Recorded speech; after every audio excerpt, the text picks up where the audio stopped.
Study IQ IAS, अब तैयारी हुई affordable. Hello everyone, welcome to study IQ। मैं हूँ प्राची और मैं आपके environment and ecology science and technology की क्लासेस लेती हूँ। हमने आप लोगों के लिए एक न्यू लेक्चर सीरीज को स्टार्ट किया है जिसमें एनवायरमेंट को एज अ सब्जेक्ट हम कम्प्लीटली इन क्लासेस के माध्यम से कवर करने वाले हैं। अगर आप मुझसे आज पहली बार जुड़ रहे हैं तो प्लीज़ कमेंट सेक्शन में हेलो बोलिएगा। एंड साथ में 2 लेक्चर ऑलरेडी अपलोड हो चुके हैं इस सीरीज़ के, उनको ज़रूर देख लीजिएगा। मैं एक बार रिवाइज करा देती हूँ। फर्स्ट लेक्चर में हमने इस सीरीज़ का क्या ऑब्जेक्टिव है, एनवायरनमेंट एज अ सब्जेक्ट कितना इम्पॉर्टेंट है आपके पेपर के लिए, और बुक को रिवीजन के लिए आपने कैसे यूज़ करना है, इसको हमने जो है कवर किया था। और साथ में जो एनवायरनमेंट, इकोलॉजी, इकोसिस्टम, ये कुछ बेसिक फंडामेंटल कॉन्सेप्ट्स होती है, इनको कवर किया था। जो हमारा सेकेंड लेक्चर था उसमें हमने फर्स्ट चैप्टर को जो है बेसिकली थोड़ा डिटेल में पढ़ा था। फर्स्ट चैप्टर जो आप स्क्रीन पे देख पा रहे हैं, introduction to environment and ecology, right है। तो फर्स्ट चैप्टर में हमने ऑलमोस्ट जो है जितनी भी इम्पॉर्टेंट चीज़ें थी उनको कवर कर लिया था। 2 या 3 टॉपिक रह गए थे जिनको हम आज की वीडियो में कवर कर लेंगे। एंड सिर्फ इतना ही नहीं, आज की इस क्लास में हमारा जो बेसिकली सेकेंड चैप्टर है उसको भी हम स्टार्ट जो है कर देंगे। आप लोगों को मैं ये सजेस्ट करूँगी कि इन कम से कम इनिशियल क्लासेस को बहुत ज़्यादा ध्यान से सुनिएगा, ज़रूरत पड़े तो 2 बार सुन लीजिएगा, क्योंकि किसी भी सब्जेक्ट के लिए जो इनिशियल चैप्टर्स होते हैं वो एक फाउंडेशन सेट करने का काम करते हैं। और अगर एनवायरनमेंट को आपको समझना है तो ये जो बेसिकली इनिशियल चैप्टर्स होते हैं, इनमें जो की टर्म्स यूज़ हुए हैं, इसमें कुछ कॉन्सेप्ट्स यूज़ हुई हैं, इनको प्लीज़ अच्छे से समझ लीजिए, क्योंकि आने वाले चैप्टर्स को समझने में और साथ में एनवायरनमेंट का जो भी करंट अफेयर आप पढ़ने वाले हैं उसको समझने में ये जो फाउंडेशन है आपको काफ़ी हेल्प करने वाला है, राइट है। This is clear, okay. और इसके अलावा अगर ये क्लासेस आपको अच्छे लग रहे हैं, आपको हेल्प मिल रही है, तो इनको लाइक कीजिएगा और जो आपके फेलो एस्पिरेंट्स हैं उनके साथ शेयर भी कीजिएगा। मुझे अपने काफ़ी सारे स्टूडेंट का मैसेज मिला था जिसमें उन्होंने कहा है कि मैम हमने जो है लेक्चर सुना एंड उसके बाद बुक से रिवाइज़ किया जैसा कि आपने कहा था, तो हमें बहुत आसान लगा ये सब्जेक्ट, और अभी थोड़ा कॉन्फिडेंस आ रहा है कि चलो एक सब्जेक्ट जो है अब धीरे धीरे से पूरा हो जाएगा। तो अगर अभी तक आपने जो है इसमें पार्टिसिपेट नहीं किया है तो प्लीज़ कर लीजिए, क्योंकि जो स्टूडेंट ऐसा कर रहे हैं वो आपका कंपटीशन है, और कंपटीशन में कम से कम उतना तो लाजमी है करना जितना सब कर रहे हैं। तो मेरी तरफ से प्रॉमिस किया गया था और आप लोगों को काफ़ी सारे डाउट भी आ रहे थे कि मैम क्या सीरीज़ को आप पूरा कराएंगे। यस, ये सीरीज़ पूरा होगी, ये सब्जेक्ट आपको पूरा पढ़ाया जाएगा, लेकिन यहाँ पे मैंने आपसे एक प्रॉमिस लिया था कि आप रोज़ाना जितना भी मैं पढ़ाऊँगी उसको अपनी बुक से जो है रिवाइज करेंगे, ठीक है। मैं जिस तरीके से यहाँ पे चीज़ों को हाईलाइट करके आपको दिखाती हूँ, आपने भी सिमिलर मैनर में अपनी बुक में चीज़ों को हाईलाइट करना है। कुछ नोट डाउन करना चाहते हैं साथ में कर लीजिए, एंड एक बार क्लास देखिए, नहीं समझ में आ रही है 2 बार देख लीजिए, देन उसके बाद बुक से रिवाइज कर दीजिए, ठीक है। At the end of the day आपकी बुक ही है जो आपको बेसिकली चीज़ों को रिवाइज करेगी और आप अपने पेपर में जाके परफॉर्म करेंगे। चलिए, तो देखते हैं कि हमने अब तक क्या क्या पढ़ लिया है। तो बेसिकली आप देखोगे कि हमने ना ये वाला डायग्राम कवर किया था कि किस तरीके से 4 स्फीयर है, जिसमें से हमने मेजरली जो हमारा बायोस्फीयर होता है जो कि प्लैनेट पर लाइफ को सपोर्ट करता है, इसके बारे में पढ़ा था। देन इस बायोस्फीयर का जो इवोल्यूशन है वो जो हुआ था हमने इसके बारे में पढ़ा था, राइट है। देन इसके बाद ये इकोलॉजिकल हायरार्की जो है, ठीक है, इस डायग्राम को हमने काफ़ी डिटेल में कवर किया था। एंड देन इसके बाद अगर आप देखोगे तो बेसिकली जो इवोल्यूशन ऑफ बायोस्फीयर था, है ना, उसमें जो एक जियोलॉजिकल टाइम स्केल होता है, ये वाला जो डायग्राम है इसको हमने जो है अच्छे से कवर कर लिया है ऑलरेडी। देन इसके बाद अगर आप देखोगे कि इकोलॉजी के कुछ प्रिंसिपल्स होते हैं, राइट है, इनको हमने काफ़ी अच्छे से कवर किया था, जैसे अडेप्टेशन क्या होता है, स्पीशिएशन क्या होता है, वेरिएशन क्या होता है, इनको जो है हमने यहाँ पे कवर किया था। काफ़ी सारे एग्जाम्पल्स भी हम ऑलरेडी यहाँ पर जो है पढ़ चुके हैं। आज जो बेसिकली हम पढ़ेंगे तो बेसिकली हम यहाँ पर करने वाले हैं जो आपकी इकोलॉजी के कुछ की कॉन्सेप्ट्स हैं, राइट है। तो देखिए, बेसिकली मैंने बताया था कि जो इकोसिस्टम है वो एक फंक्शनल यूनिट है, यानी कि बेसिकली जो ऑर्गेनिजम्स इस बायोस्फीयर में रहते हैं वो आपस में तो इंटरेक्ट करते ही हैं, अपना जो बेसिकली आसपास का एनवायरनमेंट है, जो पर्यावरण है, उसके साथ भी इंटरेक्ट करते हैं। तो यानी कि हमें ऑर्गेनिजम्स को अंडरस्टैंड करना बहुत ज़रूरी है। अब देखिए जो आपका घर है, राइट है, उसको आप होम बोलते हैं। वो एक ऐसा बेसिकली फिजिकल प्लेस है जहाँ पे आपको ना सिर्फ शेल्टर मिलता है, आपको फूड मिलता है और आपको जो भी लिविंग कंडीशंस है वो वहाँ पे जो है उपलब्ध रहती है। सिमिलर मैनर में हर एक ऑर्गेनिज्म का अपना एक हैबिटेट होता है, राइट है, यानी कि एक ऐसा फिजिकल एरिया जहाँ पे वो ऑर्गेनिज्म रहता है, जहाँ पे उसको शेल्टर मिलता है, फूड मिलता है, रिप्रोडक्शन उसके द्वारा किया जाता है, राइट है। तो जैसे आपका घर है वैसे ही जो है आपका जो ऑर्गेनिजम्स होते हैं उनका हैबिटेट होता है। इकोलॉजी में हम वर्ड हैबिटेट यूज़ करते हैं। बेसिकली ये जो हैबिटेट है ये माइक्रो हैबिटेट भी हो सकता है। फॉर एग्जाम्पल जो एक पर्टिकुलर टाइप का फॉरेस्ट है वो एक हैबिटेट है बहुत सारी बेसिकली स्पीसीज के लिए, बहुत सारे ऑर्गेनिजम्स के लिए। लेकिन मान लीजिए कि कोई छोटा सा लीफ टूटकर जो है नीचे गिर गया है और एक छोटा सा जो है पैथोजन उस पर सर्वाइव कर रहा है, तो जो छोटी सी पत्ती है वो उसका एक माइक्रो हैबिटेट हो गया, राइट है। ठीक है, अब देखो यहाँ पे ना बच्चों को जो कंफ्यूजन हो जाता है वो हैबिटेट में तो नहीं होता, दैट इज तो वेरी इजी। बात आती है एक होता है नीश, राइट है। अब एक बात मानिए, आपका घर मान लेते हैं काफ़ी बड़ा है, उसमें आप एक जॉइंट फैमिली में रहते हैं, ठीक है, मेल है, फीमेल है, हो सकता है आपके कुछ पेट भी हो, राइट है। और उस पर्टिकुलर घर में एक ऐसा छोटा सा आपका रूम है, आपका बेडरूम है जो सिर्फ आपका है, राइट है, उसमें बाकी के जो फैमिली मेम्बर्स हैं उनका कोई इंटरफेरेंस नहीं रहता। तो बेसिकली उस घर में, जिसको मैं एक एज अ हैबिटेट जो है यहाँ पे बोल रही हूँ, आपका जो अपना बेडरूम है वो एक नीश है जो स्पेसिफिकली आपके लिए है। तो हर एक ऑर्गेनिज्म का बेसिकली अपने एनवायरनमेंट के साथ जो एक स्पेसिफिक टाइप ऑफ रिलेशनशिप होता है, ठीक है, वो उसका नीश कहलाता है।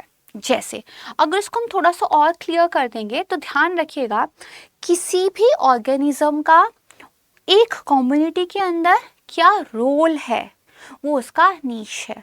हैबिटेट को 2, 3, 4 लोग शेयर कर सकते हैं, पर जो हर ऑर्गेनिज्म का अपना एक नीश है वो उसका एक्सक्लूसिव है, राइट है। वो क्या खाता है, उसका क्या बिहेवियर है, किस तरीके से रिप्रोडक्शन करता है, राइट है, उसके जो हैबिट्स हैं, उसका जो उस पर्टिकुलर एनवायरनमेंट के साथ एक एक्सक्लूसिव रिलेशनशिप है, वो एक्चुअली नीश कहलाता है, राइट है। तो इसको हमेशा से याद रखिएगा, घर आपका हैबिटेट है बट आपका बेडरूम आपका एक नीश है, राइट है। अब यहाँ पे देखिए जो है आप इकोलॉजिकल अगर नीश की बात करें तो डिफरेंट कॉन्सेप्ट जो है यहाँ पे हो सकते हैं। जैसे मान लीजिए एक हैबिटेट नीश कंपोनेंट हो गया, इसी तरीके से आप देखो एक रिप्रोडक्टिव नीश कंपोनेंट हो गया, है ना। तो इसको समझने के लिए जो ज़्यादा ज़रूरी है वो है ये टेबल। तो इस टेबल में बहुत अच्छे तरीके से आपको जो हैबिटेट है और नीश है इनके बीच का डिफरेंस समझा दिया गया है। जैसे अगर हम बात करें हैबिटेट क्या है, वो एरिया है जहाँ पर कोई भी ऑर्गेनिज्म रहता है। नीश की बात करें तो उस कम्युनिटी में उस पर्टिकुलर ऑर्गेनिज्म का क्या एक एक्सक्लूसिव रोल है, दैट इज नीश। और ये समझना जरूरी है, यूपीएससी इसी तरह के कॉन्सेप्ट्स पे क्वेश्चन पूछते रहा है, पूछ चुका है और पूछ सकता है, ठीक है। इसके अलावा आप देखेंगे एक हैबिटेट को मैनी स्पीसीज शेयर कर सकती है। एक जंगल है उसमें काफ़ी सारी स्पीसीज रहती है, लायंस भी है, रैबिट्स भी है, बर्ड्स भी हैं, प्लांट्स भी हैं, राइट है। जबकि सेम निश जो है उसको कभी भी 2 स्पीसीज शेयर नहीं कर सकते। दो बेसिकली स्पीसीज कैसे शेयर करेंगे, मान लीजिए जो रैबिट है उसका एक पर्टिकुलर रोल है उस कम्युनिटी में, जबकि लॉयन का कुछ अलग ही रोल है, राइट है। तो ये 2 कभी भी सेम नहीं हो सकते हैं, परफेक्ट है। फिर यहाँ पे बताया गया है कि एक हैबिटेट के अंदर न्यूमरस नीश हो सकते हैं, राइट, हर अपनी जो है ऑर्गेनिज्म का अपना होगा, हर स्पीसीज का अपना होगा, राइट है। और जबकि आप नीश की बात करें तो ऐसे तो उसके अंदर कोई फर्दर कंपोनेंट्स नहीं होते, वो तो अपने आप में क्या है, एक एक्सक्लूसिव यूनिट है, राइट है। चलिए, ये एक हमारा कॉन्सेप्ट था। अब एक दूसरा कॉन्सेप्ट आपको पता होना चाहिए और another principle is ecotone, right है। अब देखो, हमने बात की कि बेसिकली ये जो हमारा बेसिकली प्लैनेट है ना, इस पे जो बायोस्फीयर है आपके, ठीक है, वहाँ पे लाइफ को जो है सपोर्ट किया जाता है। फिर हमने बात की थी कि अलग अलग क्लाइमेटिक कंडीशंस के अकॉर्डिंगली, अलग अलग एनवायरनमेंट के अकॉर्डिंगली, ठीक है, जो आपके बेसिकली कह सकते हैं कुछ ज्योग्राफिकल एरियाज होंगे वो डेवलप होते हैं, ठीक है। कहीं पे फॉरेस्ट हो सकता है, कहीं पे आपको एक लेक का लैंडस्केप देखने को मिल सकता है, राइट है। तो बेसिकली जहाँ पर आपके दो डिफरेंट टाइप के, ठीक है, जहाँ पर आपके जो दो डिफरेंट टाइप के इकोसिस्टम है ना, आपस में क्या करते हो, आपस में बेसिकली एक तरीके से बाउंड्री बनाते हो, है ना। आप कह सकते हैं कि एक ऐसा ट्रांजिशन का एरिया, नाउ ये वर्ड यहाँ पे काफ़ी इंपॉर्टेंट है कि एक ऐसा ट्रांजिशन का एरिया जो बेसिकली क्या होता है, जो दो आपके जो बेसिकली इकोसिस्टम्स हैं, है ना, उनके बीच में, है ना, एक आप कह सकते हैं एक लाइन की तरह और एक आप कह सकते हैं संक्रमण की तरह एक्ट करता है, वो आपका इकोटोन होता है। मे बी आपको थोड़ा कॉम्प्लेक्स लगा हो, मैं आसान कर देती हूँ। फॉर एग्जाम्पल मान लीजिए आपका जो एक बेसिकली इकोसिस्टम है वो एग्रीकल्चर लैंड है, राइट है, वहाँ पे खेती होती है, प्रॉपर ज़मीन है, फसलें हैं, देन वहीं पर एक लेक भी है, ठीक है। तो आप देखोगे लेक की बाउंड्री और जो आपका एग्रीकल्चर लैंड है उसकी बाउंड्री के बीच में एक दलदल सा जो है बेसिकली देखने को मिल जाता है, दैट इज योर इकोटोन, क्योंकि दो डिफरेंट इकोसिस्टम के बीच में ये एक ट्रांजिशन का एरिया है, ठीक है। अगर आप देखोगे तो जो बेसिकली आपके वेटलैंड्स होते हैं, है ना, वो एक इकोटोन का बहुत अच्छा एग्जाम्पल है, ठीक है। इसके अलावा आप देखोगे जो मैंग्रोव्स हैं, ठीक है, मैंग्रोव्स एक बहुत अच्छा एग्जाम्पल्स है, क्योंकि आप देखोगे मैंग्रोव आपके कहाँ होते हैं, आपका टेरेस्ट्रियल इकोसिस्टम यानी कि ज़मीन और आपका जो मरीन इकोसिस्टम है यानी कि समुद्र, उसके बीच में जो ट्रांजिशन का जोन होता है वहाँ देखने को मिलते हैं। एंड आपके एस्चुरीज जो कि सॉल्ट वाटर और फ्रेश वाटर के बीच में एक ट्रांजिशन का जोन होता है। ये जो इकोटोन होते हैं इनको स्टडी करना बहुत ज़्यादा इम्पॉर्टेंट है। वाई? क्योंकि देखो अगर हम बात करें टेरेस्ट्रियल इकोसिस्टम की, वहाँ पे अपना एक अलग तरह का जो है फिनोमिना होगा, अलग तरह के स्पीसीज डेवलप हुए होंगे। वहीं अगर हम एक एक्वेटिक इकोसिस्टम की बात करें वहाँ पे अलग तरह के स्पीसीज देखने को मिलेंगे। बट जहाँ पे ये इकोटोन होता है, राइट है, यहाँ पे जो ये ट्रांजिशन है यहाँ पे ना बायोडाइवर्सिटी काफ़ी ज़्यादा देखने को मिलती है, क्योंकि टेरेस्ट्रियल स्पीसीज भी देखने को मिल जाते हैं, एक्वेटिक भी देखने को मिल जाते हैं और कुछ नई तरीके के स्पीसीज भी यहाँ पर जो है बेसिकली इवॉल्व हो चुके होते हैं। तो ये काफ़ी ज़्यादा इम्पॉर्टेंट होता है, राइट है। अब देखिए एक इकोटोन के अंदर ना कुछ स्पेसिफिक कैरेक्टरिस्टिक्स हो सकती है, जैसे कोई भी दो इकोटोन भाई सेम साइज के तो नहीं हो सकते, दिस इज तो वेरी ओबियस, तो इनके साइज में क्या है वेरिएशन देखने को मिलता है। देन इसके अलावा आप देखोगे जोन ऑफ टेंशन होता है, बिल्कुल, क्योंकि दो डिफरेंट इकोसिस्टम की बाउंड्री जहाँ पर मैच कर रही है हम उसकी बात कर रहे हैं, ठीक है। High species diversity, now this is important, ठीक है। तो यहाँ पे देखिए आपको ग्रेटर नंबर ऑफ स्पीसीज देखने को मिलती हैं, है ना, और दोनों ही इकोसिस्टम के अलावा कुछ नई जो है डाइवर्सिटी आपको देखने को मिल जाएगी। इसके अलावा यहाँ पर एक टर्म यूज होती है दैट इज एज इफेक्ट। तो देखिए बेसिकली क्या होता है, जो प्राइमरली स्पीसीज इस इकोटोन वाले जोन में मिलते हैं उनको हम एज स्पीसीज बोलते हैं, ठीक है। क्या बोलते हैं? एज स्पीसीज बोलते हैं, ठीक है, क्योंकि वो एक अलग तरीके के हैबिटेट में क्या है डेवलप हुए हैं। इसी तरीके से जो आपके इकोटोन है वो नेचुरल भी हो सकते हैं, है ना, और बेसिकली मैन मेड भी हो सकते हैं, परफेक्ट है।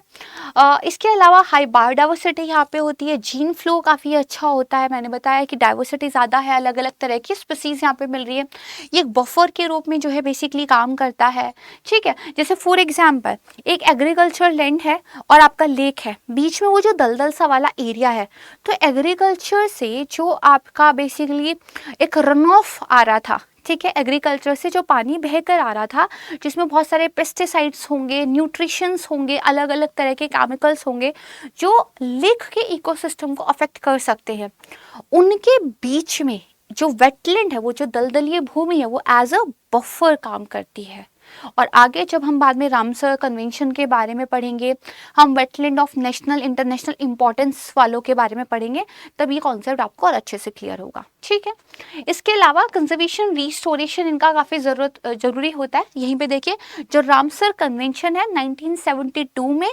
अंतर्राष्ट्रीय स्तर पर, इंटरनेशनल लेवल पर एक कन्वेंशन, यू कैन से एक संधि जो है साइन हुई थी कि जो हमारे बेसिकली जो वेटलैंड्स होते हैं, है ना, very good example of the ecotones, हमें इनको क्या करना है, कंजर्व करना है, रिस्टोर करना है।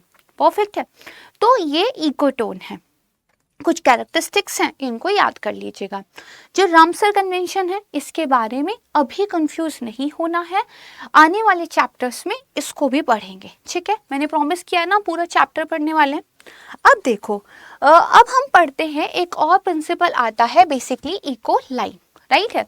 तो ये इको लाइन क्या है, देखो मैंने आपको बताया था कि बेसिकली दो डिफरेंट इकोसिस्टम में जहाँ ट्रांजिशन होता है वहाँ इको टोन होता है। जो आपका बेसिकली लाइन है, ट्रांजिशन यहाँ पे भी है, बहुत ग्रेजुअल है, राइट है, क्या है, बहुत ग्रेजुअल है।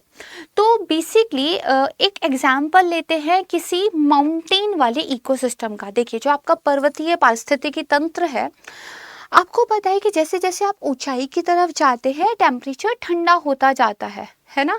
तो मूवी की शूटिंग करने के लिए जाते हैं ना लोग ठंडे ठंडे इलाकों में, जिनको आपको देख के फिर अच्छा भी लगता है खैर, तो टेम्परेचर क्या है, जैसे जैसे ऊपर जाते हैं ठंडा हो जाता है।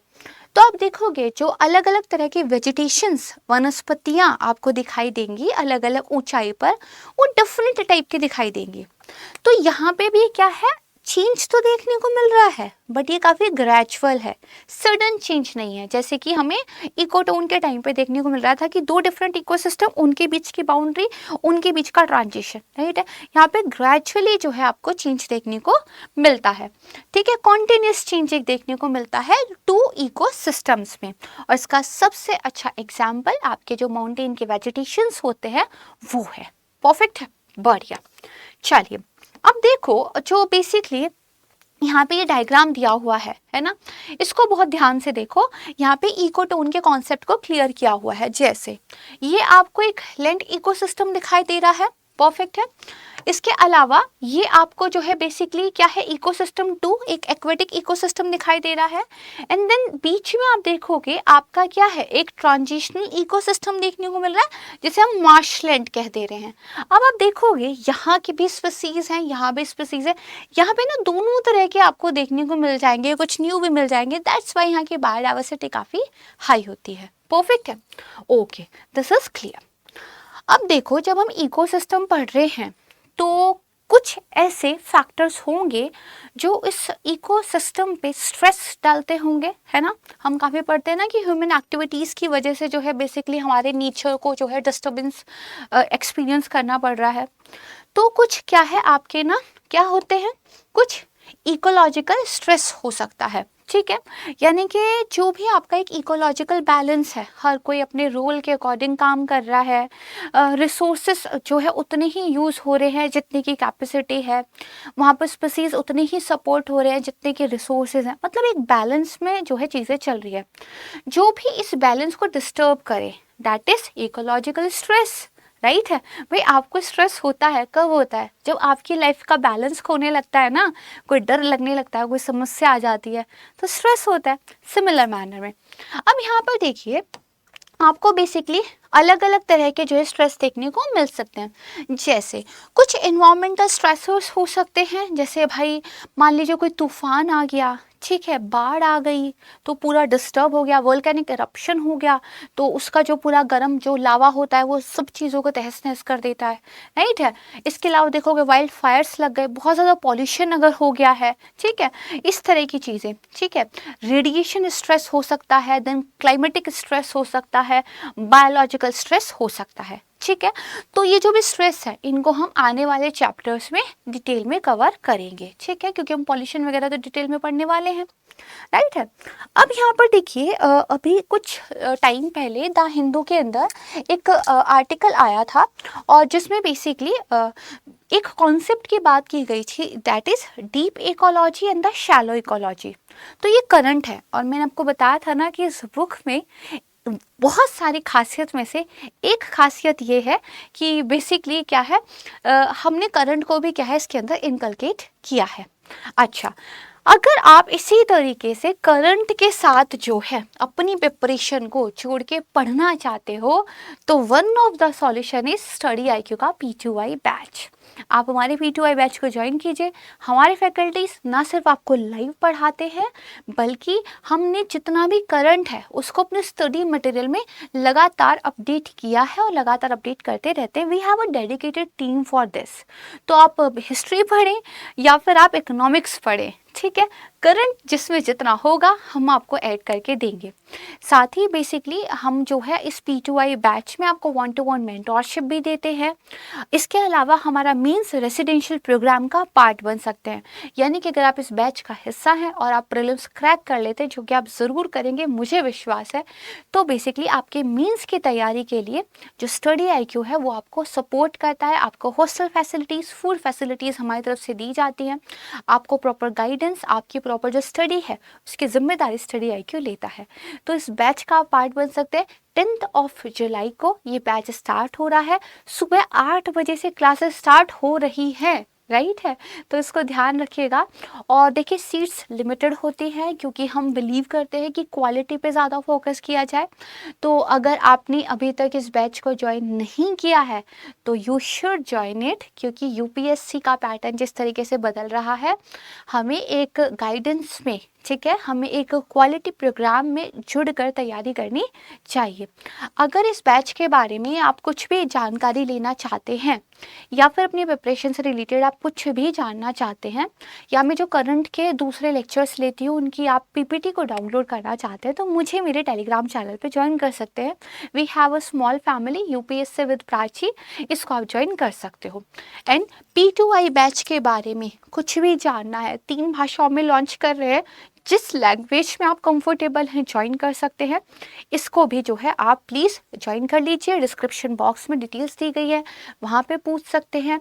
और एक मैक्सिमम डिस्काउंट के लिए आपको यूज़ करना है आपका अपना faculty code, that is Prachi live. तो जब आप फीस पे करेंगे ना, तो एक एक्चुअली वहाँ पे ऑप्शन आएगा कि आप कोई अपना कूपन कोड लगाइए। उस कूपन कोड में आपको लिखना है PRACHILIV, क्योंकि आपके मैम का नेम है, राइट। तो इसको अगर आप लगाएंगे तो जो मैक्सिमम अवेलेबल डिस्काउंट होगा वो ऑटोमेटिकली आपको मिल जाएगा। देन फ़ी जो है आपको कम पे करनी पड़ेगी। अगर इस कूपन कोड का लगाने में भी आपको कोई भी प्रॉब्लम आ रही है तो भी जो है आप मुझे मेरे टेलीग्राम चैनल पे पिंग करके पूछ सकते हैं, मैं आपको एक्सप्लेन कर दूंगी, ठीक है। चलिए, तो ये ध्यान रखिएगा कि बेसिकली बैच हमारा जो है स्टार्ट हो रहा है और सुबह 8 बजे से हो रहा है, ठीक है। इसके अलावा प्राची लाइव कूपन कोड को याद रखिएगा। चलिए, तो हम बेसिकली बात कर रहे थे कि किस तरीके से हमने क्या किया है, जो करंट है और जो आपका स्टैटिक है ना, उसको बेसिकली एक साथ जोड़ दिया है। तो देखिए, टर्म बेसिकली न्यूज़ में ये थी, deep ecology and the shallow ecology. देखो, 2 तरह की बेसिकली आप कह सकते हैं ये अप्रोच है, ठीक है, इस एनवायरनमेंट को प्रोटेक्ट करने को लेकर। जो डीप इकोलॉजी है वो ये कहती है कि ये जो नेचर है इसका ना अपना एक इंट्रिंसिक वैल्यू है, और जो ह्यूमंस के, इस ह्यूमैनिटी के कितने यूज़ में आता है या नहीं आता, उसके इर्रिस्पेक्टिव ऑफ दैट है। यानी कि ये जो नेचर है इसका अपना एक मूल्य है, और इसको सिर्फ मनुष्य के कितने काम में आ रहा है इस लेंस से नहीं देखना चाहिए, बल्कि नेचर को अपने आप में एक सोल एंटिटी मानकर प्रोटेक्ट करने की ज़रूरत है। दूसरा जो कॉन्सेप्ट है वो है शैलो इकोलॉजी। ये जो शैलो इकोलॉजी है ये मोर आपका जो है एक आप कह सकते हैं मानव को केंद्र में रखकर, यानी कि जो आपका बेसिकली एंथ्रोपोसेंट्रिक एक व्यू है, इसको लेकर बात करता है कि इस नेचर का यूटिलाइजेशन ह्यूमन के कॉन्टेक्स्ट में कितना है और ह्यूमंस के लिए इस नेचर के रिसोर्सेज आगे भी अवेलेबल रहें। दैट्स वाई हमें इसे प्रोटेक्ट करना चाहिए, राइट है। तो डीप इकोलॉजी क्या कहती है कि नहीं भाई, कुछ भी हो नेचर को आप प्रोटेक्ट करो, जबकि शैलो जो है ह्यूमन सेंट्रिक अप्रोच की बात करती है, ठीक है। तो इसको थोड़ा सा जो है ध्यान रखिएगा। अगेन जो भी मैंने आपको पढ़ाया है यहाँ पे डीप इकोलॉजी एंड जो शैलो इकोलॉजी है बेसिकली, या फिर आप कह सकते हैं इकोलॉजिज्म है, इसमें आप इनके डिफरेंस को जो है देख सकते हैं। परफेक्ट है। इसके अलावा देखिए प्रीवियस ईयर क्वेश्चन जो भी पूछे हुए हैं इस चैप्टर में हमने जो भी पढ़ा इससे रिलेटेड वो आपको यहाँ पे मिल जाएंगे। आंसर भी दिया हुआ है, बुक से चैप्टर को रिवाइज करके यहाँ पे ऐसे हाथ रखिए आंसर पे, क्वेश्चन को पढ़िएगा, एक एक ऑप्शन को एनालाइज कीजिए, आंसर सॉल्व कीजिए एंड देन मैच कीजिए। ठीक है, तो ये क्वेश्चंस आपको इस तरीके से सॉल्व करने हैं। परफेक्ट है। चलिए, तो यहाँ पे जो हमारा चैप्टर नंबर फर्स्ट है वो बेसिकली क्या है, पूरा कवर हो जाता है। एंड प्लीज मुझे कमेंट सेक्शन में बताइएगा आपको कैसे समझ में आया है, कितना समझ में आया है, एंड आप बेसिकली और क्या जो है एक आपका फीडबैक है इन क्लासेस को लेकर। परफेक्ट है। सेकंड चैप्टर की तरफ बात करते हैं। आज थोड़ा सा एक इंट्रोडक्शन ले लेते हैं एंड नेक्स्ट क्लास में जो है इसको कवर करेंगे। देखिए, अभी तक हमने क्या किया, जो इन्वायरमेंट एंड इकोलॉजी का एक बेसिक इंट्रोडक्शन था, कुछ कॉन्सेप्ट्स, कुछ प्रिंसिपल्स, कुछ फंडामेंटल्स, उनको कवर किया था। अब हम फोकस हो जाएंगे हमारे इकोसिस्टम पर, क्योंकि यही तो फंक्शनल यूनिट है, यही तो ऑर्गेनिजम्स का आपस में इंटरेक्शन और ऑर्गेनिज्म का एनवायरनमेंट के साथ इंटरेक्शन हमें बताता है ना। तो हमें इकोसिस्टम के बारे में पढ़ना है। अब इस इकोसिस्टम के कुछ कंपोनेंट्स होते होंगे, राइट है, और इस इकोसिस्टम के कुछ फंक्शंस होते होंगे, ये हमें जो है पता होना चाहिए। ठीक है, जैसे अगर हम कंपोनेंट की बात करें तो this diagram is very very important. तो यहाँ पे आप देखो, दो हमने क्या किया है, कैटेगरी में इकोसिस्टम के कंपोनेंट्स को डिवाइड कर दिया है। एक आपका होता है अबायोटिक कंपोनेंट्स, दूसरा होता है आपका बायोटिक कंपोनेंट्स। बायोटिक मतलब हम कुछ लिविंग जो है बेसिकली बीइंग की बात कर रहे हैं, अबायोटिक मतलब हम नॉन लिविंग बीइंग की बात कर रहे हैं। देखिए, आपका जो ये इकोसिस्टम है, इसमें जो आपका ये जो पूरा का पूरा एनवायरनमेंट है, कितनी सारी चीज़ें हैं, टेम्परेचर है, वाटर है, बहुत सारे न्यूट्रिएंट्स है, राइट है। ये सब क्या है, ये इंपॉर्टेंट फैक्टर्स हैं, ये इंपॉर्टेंट कंपोनेंट्स हैं इकोसिस्टम के। क्योंकि नॉन लिविंग है तो हमने इनको अबायोटिक वाली कैटेगरी में डाल दिया।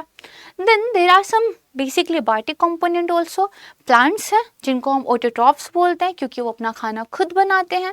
देन हमारे क्या है, बेसिकली अलग अलग एनिमल्स हैं, उनमें से कुछ उन प्लांट्स पे निर्भर रहते हैं, राइट है, उनको हम हर्बीवोर्स बोलते हैं। कुछ जो है हायर लेवल पे एनिमल्स होते हैं जो बेसिकली छोटे एनिमल्स को कंज्यूम करते हैं, उनको हम कार्निवोर्स बोलते हैं। एंड देन ह्यूमंस है, राइट है, ह्यूमंस जो कि बेसिकली आपका ग्रीन को भी खा लेते हैं एंड आपके बेसिकली क्या है, एक तरीके से मीट को भी कंज्यूम करते हैं, तो ओमनिवोर्स हैं। तो यहाँ पे देखिए, जो बेसिकली आपके अबायोटिक कंपोनेंट्स है उसको अगेन हम 3 कैटेगरी में डिवाइड करते हैं। दैट्स व्हाई डायग्राम के अकॉर्डिंग जो है चीज़ों को पढ़ना इज वेरी इंपॉर्टेंट। तो देखिए, पहला है फिजिकल फैक्टर, देन आपके कुछ इनऑर्गेनिक सब्सटेंस होंगे, कुछ आपके ऑर्गेनिक सब्सटेंस होंगे। फिजिकल फैक्टर्स क्या है, temperature, humidity, light, atmospheric pressure, right है, इनसे ही तो काफ़ी सारी चीज़ें डिसाइड होती है भाई, कितनी धूप आती है, किस तरह का आपका क्लाइमेट है, कितनी रेन होती है, डेजर्ट टाइप का इकोसिस्टम डेवलप होगा कि जो आपके पोल पे बहुत ज़्यादा ठंड है उस तरह का इकोसिस्टम डेवलप होगा, राइट है। देन आपके इनऑर्गेनिक सब्सटेंस आता है, water, oxygen, carbon dioxide, nitrogen, है ना, ऑक्सीजन की अवेलेबिलिटी कितनी ज़्यादा है, ठीक है। एनारोबिक कंडीशंस होंगे कि एरोबिक जो कंडीशंस होंगे वो होंगे, यानी कि हवा की उपस्थिति में या हवा की अनुपस्थिति में, है ना। इसके अलावा देखो वाटर की अवेलेबिलिटी कितनी है, परफेक्ट है। देन जो आपके basically third category organic substance, protein, carbohydrates, है ना, आपके बेसिकली लिपिड्स, ये सब बेसिकली क्या है, बाद में आप देखोगे आपका जो बायोमास होता है उसको बनाते हैं, बढ़ेंगे, इसको भी डिटेल में पढ़ेंगे। फिलहाल समझ लीजिएगा component of ecosystem 2 category, abiotic, biotic. Abiotic में again 3 category, physical, inorganic and organic.